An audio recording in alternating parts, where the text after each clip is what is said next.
Bom dia a todos. Iniciamos, então, o nosso tema das licitações e contratos, fazendo, primeiramente, a abordagem a respeito da lei anterior, que ainda está vigente, a Lei 8.666, de 21 de junho de 1993. É preciso realçar que, neste ano de 2021, no dia 1º de abril, foi publicada a Lei 14.133, que é a chamada Nova Lei das Licitações e Contratos, que também já está em vigor, sendo que as duas vão coexistir durante um prazo de 2 anos, o que será amplamente abordado no curso das nossas 2 aulas sobre essa temática. Pois bem, é preciso, então, iniciar falando da licitação e traduzindo, então, a noção principal de licitação, que é um procedimento este obrigatório, que antecede a celebração dos contratos da administração pública. E a razão de existir dessa exigência reside justamente no fato de que o poder público ele não pode escolher livremente um fornecedor qualquer, como escolhe a empresa privada. Aqueles ditames ou imperativos ou princípios da isonomia, da impessoalidade, da moralidade, indisponibilidade do interesse público, que norteiam toda a atividade administrativa, passam a obrigar a realização de um processo público que organize ou selecione com imparcialidade a chamada melhor proposta, garantindo igualdade de condições a todos aqueles que queiram concorrer para a celebração de um contrato. Quanto à finalidade, nós podemos dizer que a licitação tem como finalidade, em primeiro lugar, buscar a melhor proposta, o que configura, o que quer dizer um estímulo à competitividade entre aqueles que são potencialmente contratados, a fim de atingir um negócio mais vantajoso para a administração. Também, como finalidade, podemos dizer que a necessidade de se oferecer iguais condições a todos aqueles que queiram contratar com a administração, dando realce, então, ao chamado princípio da isonomia, a participação do processo licitatório de quaisquer interessados, desde que preencham os requisitos fixados naquele que nós vamos chamar o ato convocatório da licitação, o chamado edital de licitação pública. Portanto, nós vamos tratar dessa temática a partir de uma abordagem daqueles pontos principais da Lei 8.666, de 93, para, no segundo momento, já passarmos a análise da nova lei e a comparação ou o apontamento das mudanças e alterações existentes na nova lei. Doutrinariamente, nós podemos dizer que a licitação, como conceito, é um procedimento administrativo vinculado, por meio do qual os entes da administração pública e aqueles por ela contratados selecionam a chamada melhor proposta entre as oferecidas pelos vários interessados, com 2 objetivos: a celebração de um contrato ou a obtenção de um melhor trabalho técnico, artístico ou científico. Essa é uma conceituação de José dos Santos Carvalho Filho. Vamos, porém, apontar outros conceitos, como é o caso de Celso Antônio Bandeira de Mello, que dispõe: licitação é um certame que as entidades governamentais devem promover e no qual abrem disputa entre os interessados em com elas travar determinadas relações de conteúdo patrimonial para escolher a proposta mais vantajosa às conveniências públicas. E Maria Silvia Zanella de Pietro dispõe que a licitação é um procedimento administrativo pelo qual o ente público, no exercício da função administrativa, abre a todos os interessados que se sujeitem às condições fixadas no instrumento convocatório a possibilidade de formularem propostas, dentre as quais selecionará e aceitará a mais conveniente para a celebração do contrato administrativo. Portanto, nesses elementos conceituais, nós vamos encontrar a expressão procedimento, ou seja, a natureza jurídica da licitação é uma sequência ordenada de atos administrativos. Desse modo, é incorreto que nós tratemos da licitação como um ato administrativo isolado, ok? Então, a licitação é uma sequência de atos administrativos, visando a uma finalidade pública, que é a realização de um contrato administrativo. Ainda como elemento conceitual, nós vamos encontrar que o procedimento é administrativo, ou seja, ele corre perante a administração.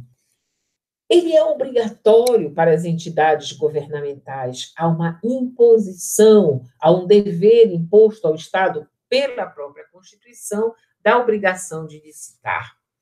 A imposição também da convocação aos interessados, isso tudo para assegurar o princípio da isonomia. Essa isonomia promove, então, uma competição que faz parte também deste elemento conceitual da licitação. Visa a licitação também fornecer bens ou serviços, alocar ou adquirir bens públicos para a licitação, para a administração pública. Mas o fim maior da licitação é a celebração de um contrato administrativo. Esse é o objetivo final do procedimento licitatório, a celebração de um contrato administrativo entre o vencedor do certame e a administração pública. Afinal, deve-se garantir a melhor proposta, que significa que nem sempre o preço mais baixo é determinante para a escolha do vencedor do certame licitatório. É o edital da licitação, chamado instrumento convocatório, que vai delimitar, que vai pré-estabelecer os critérios para definir a melhor escolha administrativa. Portanto, voltemos a falar que a natureza jurídica da licitação é um procedimento administrativo. Quanto à competência legislativa, vemos aí no nosso slide a citação do artigo 22, inciso 27 da Constituição Federal, que trata justamente da competência para legislar. A competência, então, é privativa da União para legislar sobre as normas gerais de licitação e contratação em todas as modalidades. E há uma competência concorrente das outras unidades federadas em relação àquilo que deixar de ser legislado pela norma geral estabelecida pela União. Como normatização infraconstitucional, nós vamos ter a Lei 8.066 e outras leis que nós vamos apontar ao longo do nosso estudo, e a atual Lei 14.133, de 1º de abril de 2021, a lei recentemente editada e publicada, já vigente, tratando da matéria das licitações e contratos.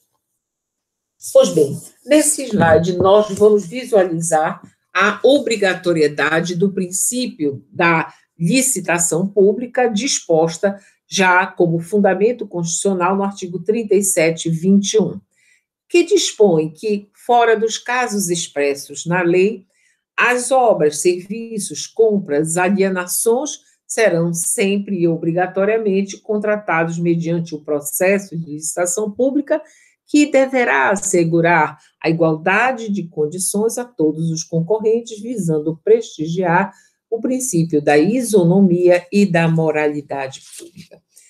É a Lei 8.666, ainda vigente, porque também poderá ainda ser utilizada pela administração pública, estabelece para quem se aplica, ou seja, quem se obriga a licitar. O artigo 1º vai dizer que se subordinam a esta lei todas as entidades públicas no âmbito de todos os poderes, né, legislativo, judiciário e o executivo, no âmbito da União, dos estados, Distrito Federal e município.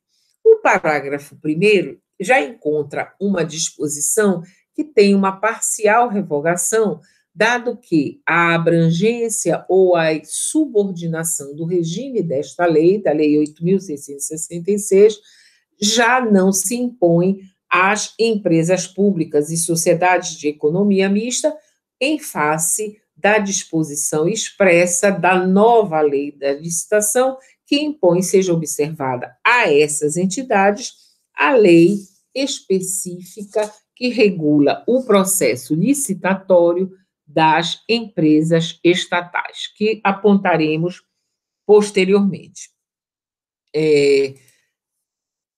A lei define o que é contrato.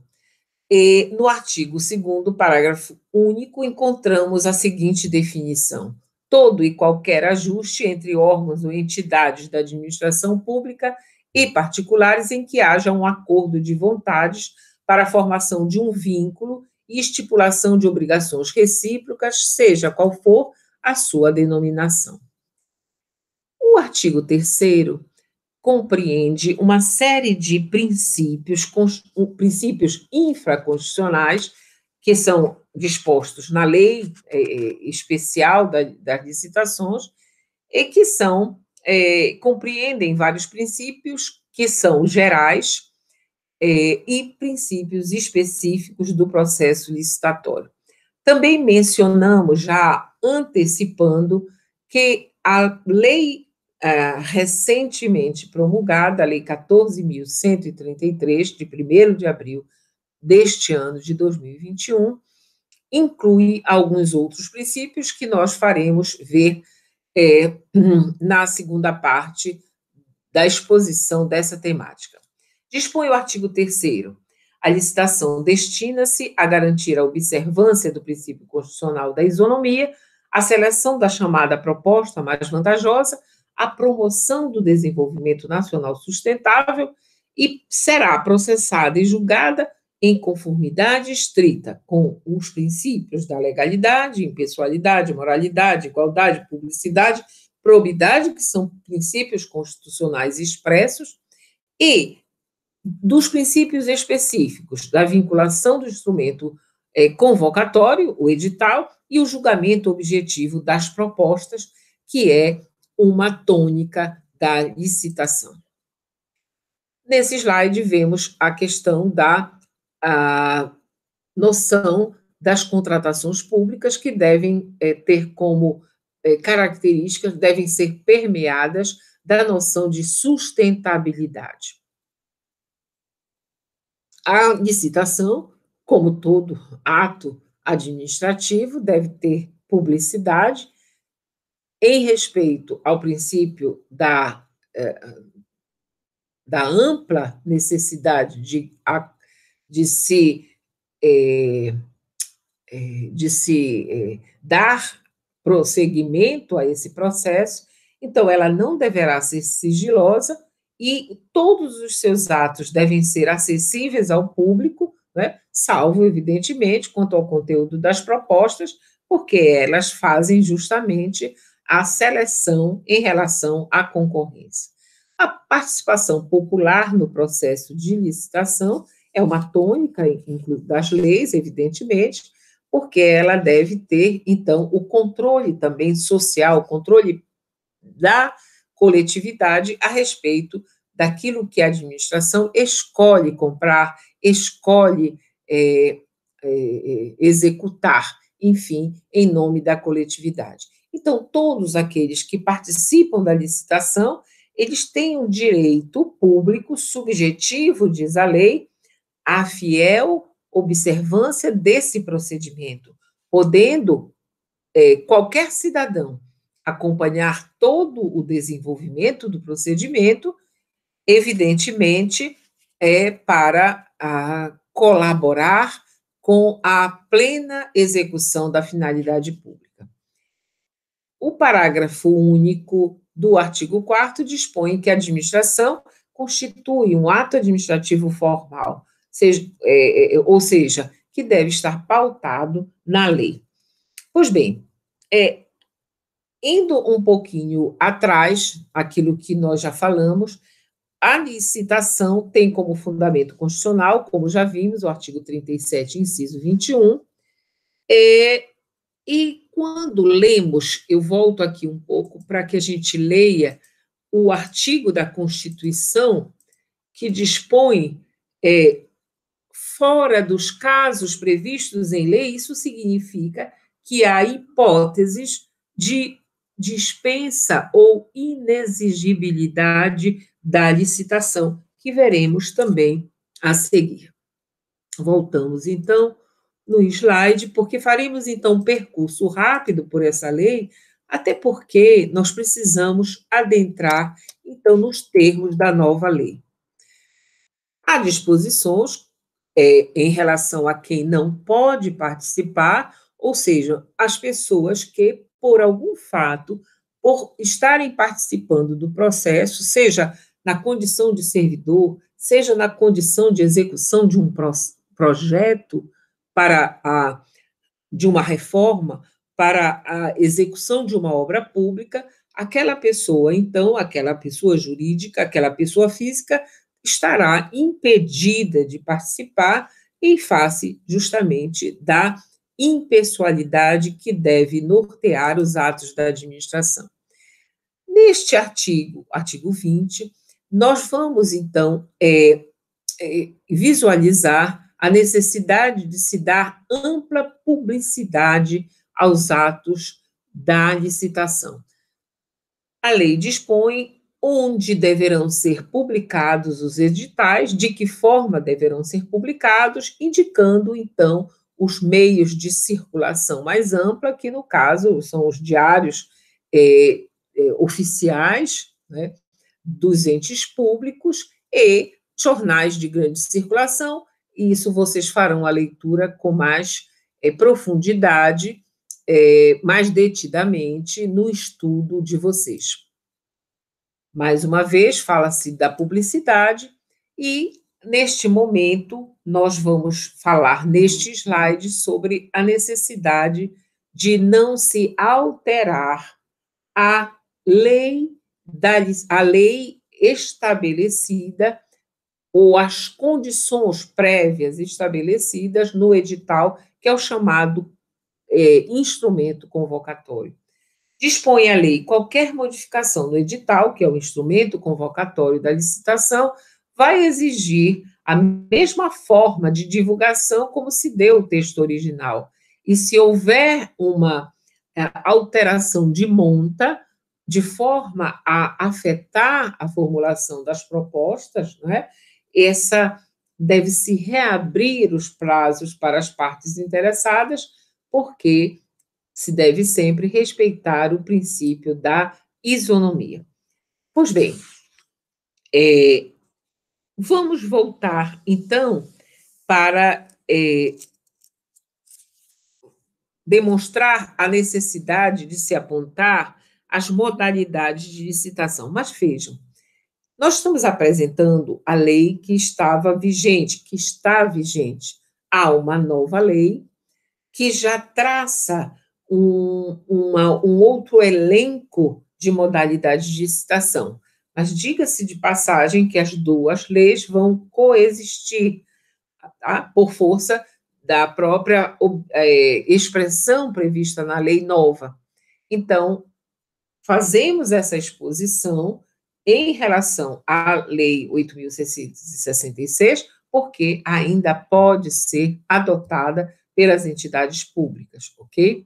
Então, são modalidades de licitação previstas na Lei 8.666, a concorrência, tomada de preços, convite, concurso e leilão. Vamos ver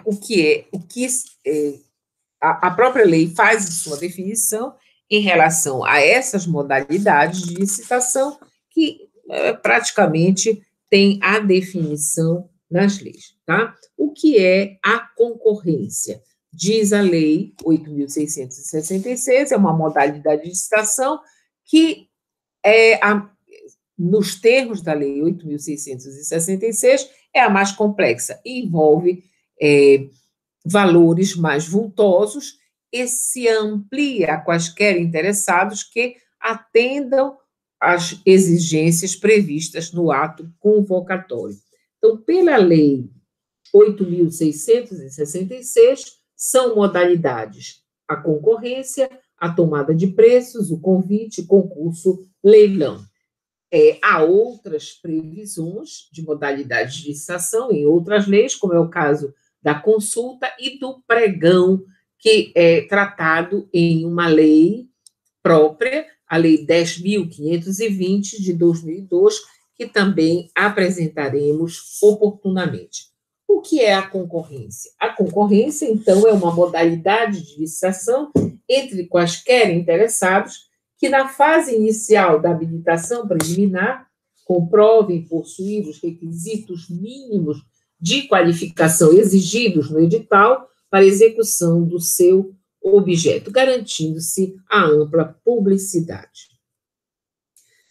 A concorrência geralmente é obrigatória nos seguintes casos: compra e alienação de imóveis, concessão de direito real de uso, licitação internacional, concessões de serviço público e registros de preço.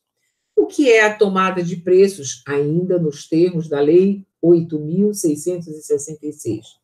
É a modalidade entre interessados devidamente cadastrados ou que atendam às condições do edital até 3 dias antes da data do recebimento das propostas, observada a necessária qualificação.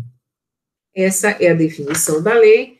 E quanto ao convite, é a modalidade de licitação entre interessados do ramo pertinente ao seu objeto, cadastrados ou não, escolhidos e convidados em número mínimo de 3 pela unidade administrativa, a qual fixará em local apropriado cópia do instrumento convocatório e o estenderá aos demais cadastrados na correspondente especialidade que manifestarem seu interesse, com antecedência de até 24 horas da apresentação das propostas. E, finalmente, o concurso. Concurso é a modalidade de licitação entre quaisquer interessados para escolha de trabalho técnico, científico ou artístico, mediante a instituição de prêmios ou remuneração aos vencedores. Exemplo de concurso. Não se trata aqui de modalidade de concurso público para a seleção de pessoas para trabalharem no serviço público. Aqui, a escolha é de projetos, trabalhos artísticos, científicos, e são exemplos: o concurso de projetos arquitetônicos, de revitalização dos centros das cidades, concurso de redação entre alunos da rede pública, enfim, alguns exemplos da situação de concurso. E, finalmente, como modalidade prevista na Lei 8.666, o leilão. O que é o leilão? É a modalidade de licitação entre quaisquer interessados para a venda de bens móveis inservíveis para a administração ou de produtos legalmente apreendidos ou penhorados, ou para alienação de bens imóveis oriundos de procedimentos judiciais ou dação em pagamento a quem oferecer o maior lance igual ou superior ao valor da avaliação. A modalidade de consulta, aqui há um quadro em relação aos limites das modalidades, mas que nós não vamos, nesse momento, abordar. E aqui no próximo slide está prevista as hipóteses de contratação direta, ou seja, de dispensa da licitação. Mas antes de entrar na análise do artigo 24, que é o que trata da dispensa da licitação, é preciso também dizer que há uma modalidade de licitação chamada consulta, que surgiu exclusivamente para a Agência Nacional de Telecomunicações, Anatel. Essa modalidade de consulta, ela deve ser realizada mediante procedimento próprio, determinado ou organizado por atos normativos expedidos pela própria agência, Anatel, para a consulta a respeito das suas licitações. A outra modalidade não prevista na Lei 8.666, mas na Lei 10.520 de 2002, é o chamado pregão. Essa modalidade, ela é válida em todas as esferas federativas e ela tem como característica a utilização para a contratação dos chamados bens e serviços comuns. Ora, o que são esses bens e serviços comuns?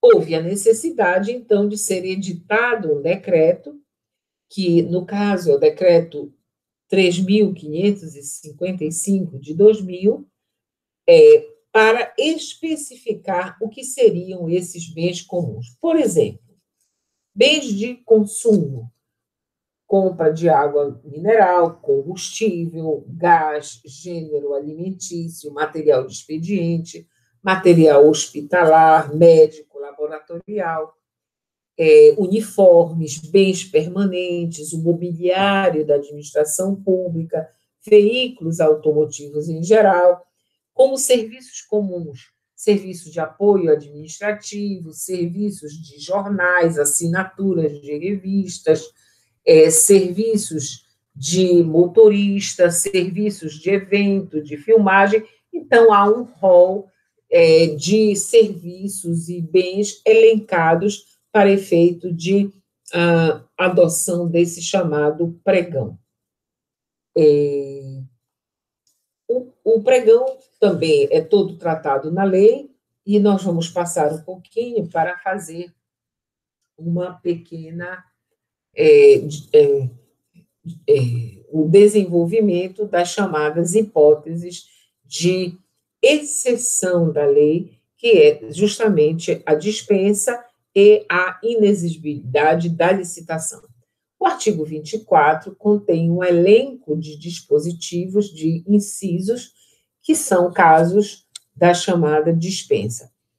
Esse elenco de hipóteses são hipóteses que se diz hipóteses taxativas, tá? E que devem, então, constar na justificativa da administração para efeito da contratação direta. Entre as hipóteses da dispensa estão hipóteses de valores ínfimos, de pequenos valores, situações em que a administração pública deve adotar a contratação direta em face da emergência ou urgência, situações de contratação direta em face do objeto contratual, situações de contratação direta em face das pessoas que vão contratar com a administração. Enfim, há um elenco de dispositivos que nós pedimos que vocês leiam e desenvolvam em casa. Tá? Então, não vamos fazer a leitura, porque seria demasiadamente longo, e são os casos previstos na Lei 8.666 de dispensa de licitação. É preciso dizer, quando falamos em dispensa de licitação, antes de adentrarmos na noção de inexigibilidade, que na dispensa há sempre uma possibilidade da ocorrência de competição. Sempre há a possibilidade da competição. Mas ocorre justamente um fato que permite ao administrador público não proceder o processo licitatório do ponto de vista das fases, do ponto de vista das exigências previstas na lei. Portanto, distingue-se dispensa de inexigibilidade pelo fato de que na dispensa há sempre a possibilidade da competição. Na inexigibilidade não há a possibilidade da competição. Então, a inviabilidade da competição é que caracteriza a hipótese ou as hipóteses de contratação direta em face da inexigibilidade. Nesse caso, o caso do artigo 25, em que é tratada a inexigibilidade, nós vamos verificar que ocorrem condições, né, que afastam a possibilidade de concorrência. É o caso, por exemplo, de um produtor único, de um produtor exclusivo, de um representante comercial exclusivo. É claro que essa condição, não é, do produtor, do fornecedor, da empresa que fornece exclusivamente um dado bem, deve ter comprovação. Evidentemente, a lei exige que os órgãos de registro do comércio, né, os sindicatos, aqueles que têm os dados relacionados àquela empresa, atestem a sua condição de fornecedor único, de fornecedor exclusivo naquela área de atuação. No caso dos chamados serviços singulares, são com profissionais de notória especialização, também essas condições deverão ser atestadas, né? Deverão ser comprovadas nos processos de inexigibilidade de licitação. Há uma outra previsão, que no caso desse artigo são previsões exemplificativas, porque elas não se esgotam naquilo que está disposto no dispositivo. É o caso da contratação de profissionais de qualquer setor artístico, por meio do empresário, desde que haja a consagração pela crítica especializada, diz a lei, ou pela opinião pública. Então, trata-se de alguém que é reconhecidamente um artista e que, portanto, que para um dado fim, a administração pretende contratar para a divulgação de uma campanha pública, por exemplo, na área da saúde, na área do esporte, na área, um setor em que a administração pretende divulgar ou ampliar um serviço público e necessita, então, de alguém que tenha um renome e que possa dar credibilidade àquela campanha pública, por exemplo. Né? Pois bem, aqui eu apresento um extrato de inexigibilidade de licitação, porque nós sabemos que também na inexigibilidade, na dispensa, deve haver a comprovação, a motivação da dispensa, e a lei aqui define o que é notória especialização para efeito do enquadramento na inexigibilidade, e ela obriga a necessidade de um processo, ainda que se refira à dispensa ou à inexigibilidade da licitação. Então, há de ser apontada no processo a situação emergencial, há de ser apontada a razão da escolha do fornecedor ou executante, a justificativa do preço também, e documentos que aprovam os projetos, nos termos da lei, documentos de aprovação dos projetos de pesquisa aos quais os bens serão alocados. Essas condições, então, deverão ser observadas e formalizadas por meio de um processo administrativo. Pois bem, A lei prevê uma fase preparatória da licitação, que é a fase de habilitação. É preciso dizer que essa fase de habilitação, na lei nova, na lei 14.133 deste ano, ela sofre uma alteração, já que as fases passou-se a inverter essas fases na ordem em que a Lei 8.666 dispunha. Mas o que é habilitar-se nas licitações? É juntar documentos. A habilitação ela vai envolver uma análise jurídica, ou seja, uma análise dos atos constitutivos da pessoa jurídica, por exemplo, né?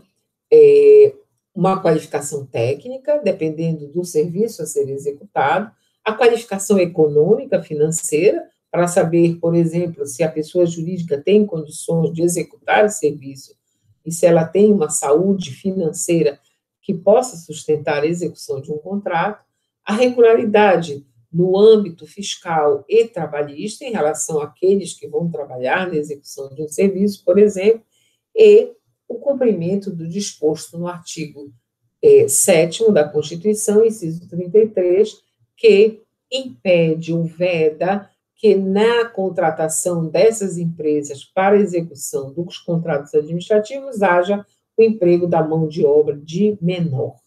Essa é uma condição imposta também pela Constituição. Adiante. A habilitação jurídica, então, é a prova de que há uma regularidade no que diz respeito aos atos constitutivos, ao registro, à inscrição, a autorizações de funcionamento, então, toda a parte jurídica que deve ser observada para a contratação. A habilitação fiscal e trabalhista vai envolver, então, a prova de, por exemplo, regularidade perante a Receita Federal, estadual, a regularidade perante a Seguridade Social, pagamento, né, dos impostos, ao Fundo de Garantia do Tempo de Serviço, a prova da inexistência de débitos, ou de débitos, se houver débitos, mas que haja já a propositura de um parcelamento desses débitos, apresentando, então, a certidão de que há propósito de adimplir obrigações às quais se obrigou a pessoa que vai realizar o contrato administrativo com a administração pública. Quanto à qualificação técnica, deve ser observado, então, por exemplo, o registro nas entidades ou os conselhos de classe daqueles, por exemplo, numa obra de engenharia, a inscrição dos engenheiros no conselho de engenharia. A comprovação, muitas vezes, determinada em face da complexidade de uma obra, de desempenho anterior de uma atividade que vai desenvolver, e vários outros documentos atinentes à qualificação técnica. Com relação ao procedimento da licitação, a lei elenca, então, quase que um roteiro ou um checklist de como deve se desenvolver o processo licitatório, desde o edital, a publicidade do edital, o ato de designação de uma comissão de licitação, apresentação das propostas, os documentos, né? Todo o desenvolvimento, como será apreciado esse procedimento pela administração pública, com a juntada de pareceres técnicos, de pareceres jurídicos obrigatórios sobre a licitação, manifestando-se sobre a regularidade ou nos casos de dispensa ou inexigibilidade. A lei também trata dos chamados atos de adjudicação, que quer dizer a entrega da execução do serviço ao vencedor licitante, né?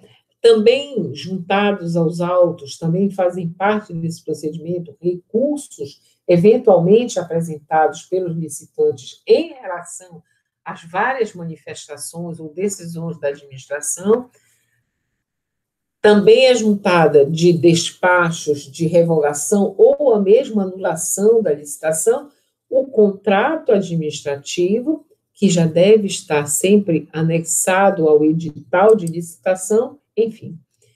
O artigo 40 da lei, ele vai tratar do chamado edital de licitação, fazendo menção aos chamados requisitos obrigatórios, o que deve conter no edital, desde o preâmbulo até a menção ao tipo de licitação, a modalidade de licitação, ao objeto da licitação, os prazos e condições, enfim. Sabemos, então, que o edital da licitação ele vai ser vinculante para a administração e vinculante para o administrado. Essa vinculação significa que tanto a administração como o administrado não poderão extrapolar os limites e os requisitos e as especificações pré-estabelecidas nesse edital. O edital, portanto, vai ser lei entre as partes e não poderá haver inovação no curso do procedimento. Dispõe o artigo 41 quanto a essa afirmação. A administração não pode descumprir as normas e condições do edital ao qual se acha estritamente vinculado.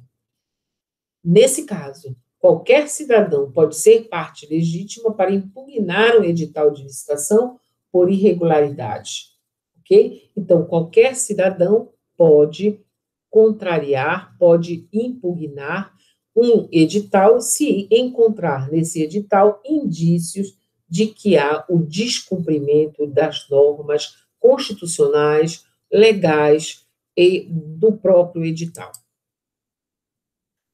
A Lei 8.666, ela vai elencar, então, uma espécie de ordem, né, ou uma sequência dos atos que devem ser desenvolvidos no processo licitatório, desde a abertura dos envelopes de documentação, ou a chamada habilitação, a abertura dos envelopes contendo as propostas, a verificação de cada proposta com os termos do edital, que significa a vinculação ao instrumento convocatório, o julgamento, a classificação das propostas, que significa a análise, a comparativa a seleção da proposta mais vantajosa pela administração, a deliberação da autoridade pública quanto ao término, ao fechamento ou à homologação daquele procedimento licitatório, seja homologando, ou seja, anulando o processo licitatório,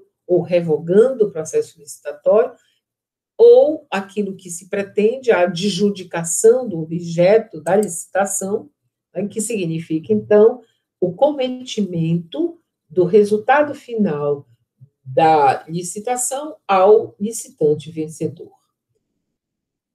No artigo 44, há a disposição sobre o julgamento das propostas que deve se atrelar aos critérios objetivos pré-estabelecidos e definidos no edital. Nenhuma inovação, já falamos, deve haver no que diz respeito a essa análise, tanto a administração quanto o particular deve se ater aos termos pré-estabelecidos no edital. É isso que dispõe o artigo 45, quando diz o julgamento das propostas será objetivo, devendo a comissão de licitação ou o responsável realizá-la em conformidade com os tipos, os critérios e de acordo com fatores exclusivamente nele referidos, de maneira a possibilitar a aferição pelos licitantes e os órgãos de controle.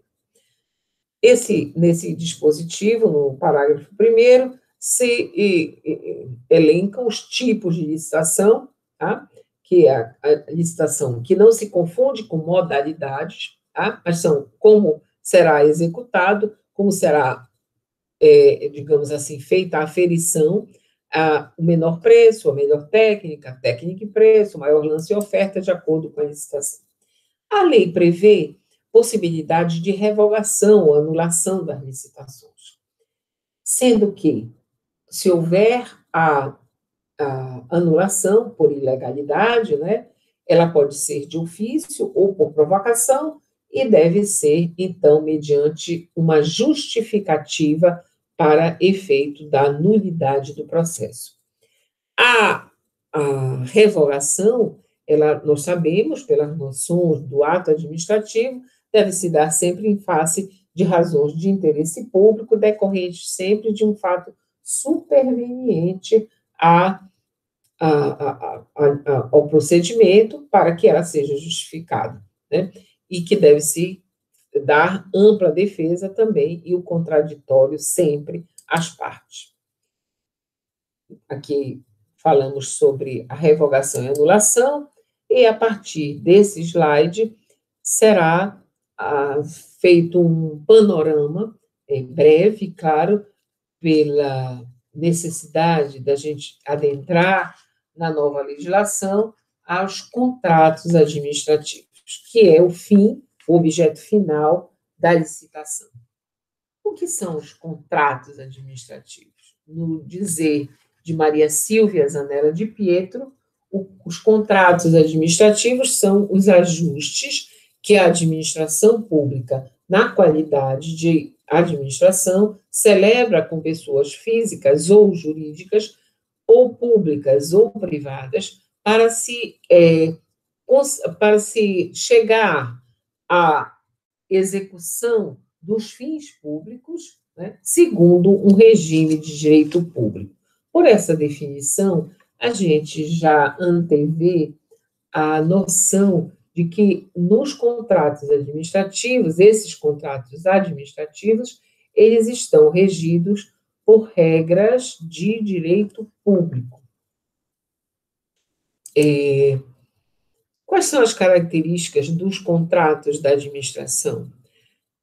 É claro que sempre presente uma pessoa de direito público, né, que é o próprio contratante, há sempre a finalidade pública, a obediência à forma prescrita em lei, que no caso será a lei das licitações e contratos, a obediência a um procedimento legal, a natureza de um contrato de adesão, ao qual o contratado não participa na confecção das cláusulas, mas ele faz uma adesão a cláusulas previamente estabelecidas pela administração pública. A natureza desse contrato é intuito personae, no sentido que é celebrado com aquele licitante que foi vencedor da licitação. Nesse contrato estarão presentes as chamadas cláusulas exorbitantes, ou seja, são cláusulas derogatórias do direito privado, que estão contidas expressamente nos contratos administrativos, e a possibilidade da mutabilidade de algumas cláusulas dentro dos contratos administrativos. Vamos analisar isso pausadamente, né, já partindo a partir do artigo 54 da Lei 8.666. Na Lei 8.666, a disposição dos contratos regulam-se por cláusulas e preceitos de direito público, aplicando-se supletivamente os princípios da teoria geral dos contratos e as disposições do direito privado. O artigo 55, ele faz um elenco das chamadas cláusulas obrigatórias ou necessárias no contrato administrativo. Vejam que aí também há um checklist, né, e que nós podemos tomar por base para a confecção de um contrato administrativo, desde o seu objeto, como será executado, as cláusulas de preço, né, as condições de pagamento, o prazo de duração do contrato, a natureza da despesa orçamentária que será, né, objeto do contrato, as garantias contratuais, as responsabilidades das partes, os direitos da parte, as hipóteses de rescisão,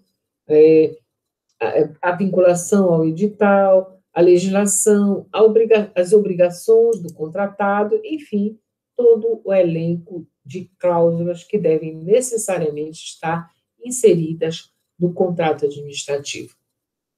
Também na Lei das Licitações, na Lei 8.666, vamos encontrar as chamadas cláusulas exorbitantes, a previsão. Essas cláusulas exorbitantes são cláusulas que permitem à administração pública adotar determinados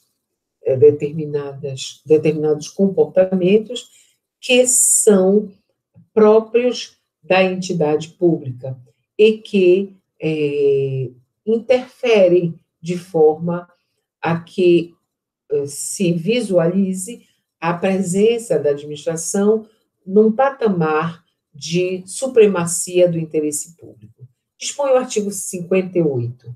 O regime jurídico dos contratos administrativos instituídos por esta lei confere à administração, em relação a eles, a prerrogativa de, por exemplo, modificar unilateralmente o contrato administrativo em função da adequação a uma finalidade de interesse público. Claro que sempre respeitando o direito do contratado.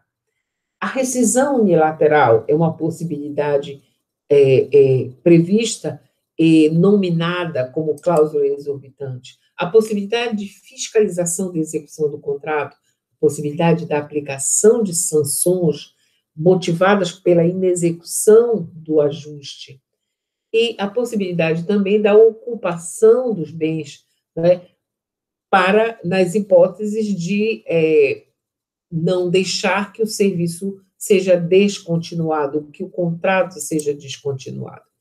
Então, nós vemos que a administração, por essa previsão legal, poderá adotar posição de supremacia em relação ao particular no contrato administrativo, sempre observado o contraditório, a ampla defesa e os direitos, porventura, já completados ou complementados pelo particular. Há previsão também de que haja sempre o respeito ao equilíbrio econômico-financeiro do contrato, aquelas cláusulas que tratam do pagamento, dos pagamentos. Então, elas não poderão ser alteradas, de acordo com a lei, sem a prévia concordância do contratado. Então, elas devem ser revistas, essas cláusulas, para que se mantenha um equilíbrio contratual, porque, se não fosse assim, a execução do contrato se tornaria insustentável pelo contratado. No artigo 61, vamos encontrar a menção de que todo contrato administrativo deve ter o nome das partes, a finalidade, o ato que autorizou a lavratura, o número do processo, a publicação, enfim, as cláusulas contratuais. Há previsão também de que nem sempre, em todas as modalidades de licitação, o contrato não é obrigatório.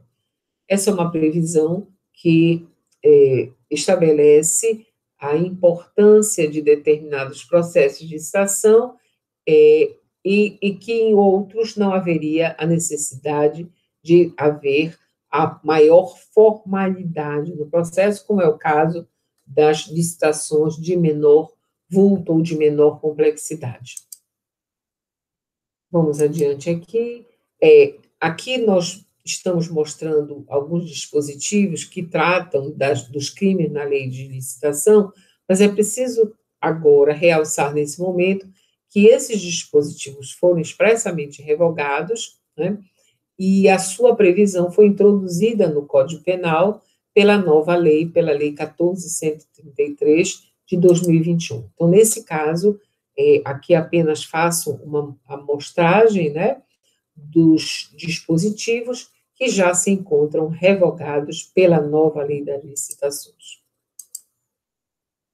No artigo 109, estão previstos os chamados recursos administrativos que podem ser propostos no curso do procedimento de licitação, como é o caso do recurso que pode ser interposto por ocasião da habilitação ou inabilitação de um licitante, por ocasião do julgamento da proposta nas licitações, por força de ato da administração de anulação ou revogação, de indeferimento de pedido de inscrição, de rescisão de contrato, enfim, da aplicação das penalidades administrativas que podem ocorrer por força daquelas chamadas cláusulas exorbitantes íncitas ou inseridas nos contratos administrativos. Aqui a previsão de para quem deverá ser apresentado o recurso, quais são os prazos recursais, e no artigo 113, a previsão do controle das licitações públicas, que pode ser feito, que deve ser feito pelos tribunais de contas competentes, né, e que e que qualquer licitante, qualquer contratado, ou pessoa física ou pessoa jurídica, pode apresentar ou uma representação aos tribunais de contas ou a órgãos integrantes do sistema de controle da própria administração para dizer sobre irregularidades na aplicação das leis. Nós sabemos que o Tribunal de Contas, né, e os órgãos integrantes do sistema de controle também podem, esponte própria, solicitar para exame, né, a cópia dos editais de licitação, o processo licitatório, e situação essa que vai obrigar os órgãos da administração a adotar a providência, a informar aos tribunais, aos órgãos de controle e adotar as medidas corretivas, né, eventualmente necessárias e pertinentes nos limites em que são determinados pelos órgãos de controle. Esse dispositivo contém uma regra também que já foi implementada, né, e já há a lei própria que regulamenta as licitações em relação às sociedades de economia mista, empresas públicas, fundações públicas, o que não é mais previsto na lei das licitações. Aqui é uma menção à lei do pregão, a lei 10.520 de 2002, que traz uma definição, né, do pregão, dizendo que poderá, para aquisição de bens e serviços comuns, poderá ser adotada a licitação na modalidade de pregão e será regida por esta lei. No parágrafo único, há uma definição do que são os bens e serviços comuns para efeitos da lei e a apresentação a um decreto que regulamentou a lei, né, regulamentou o pregão na forma eletrônica, que é aquele obrigatório no âmbito das entidades públicas hoje, plenamente obrigatório, e também aqui se apresentam algumas características do pregão, como a noção da aquisição de bens e serviços comuns, né, e tem como características a oralidade, tem como característica o princípio do informalismo, o oferecimento de lances, né, e a inversão de fases dentro do procedimento. Como modalidade de pregão, a previsão do pregão presencial, do pregão eletrônico, que importa na maioria das licitações públicas, e hoje, inclusive, é obrigatório. E, finalmente, terminamos aqui para fazer, então, a introdução na próxima etapa, na próxima aula, da nova lei, a Lei 14.133, de 1º de abril de 2021. Será objeto da nossa próxima explanação.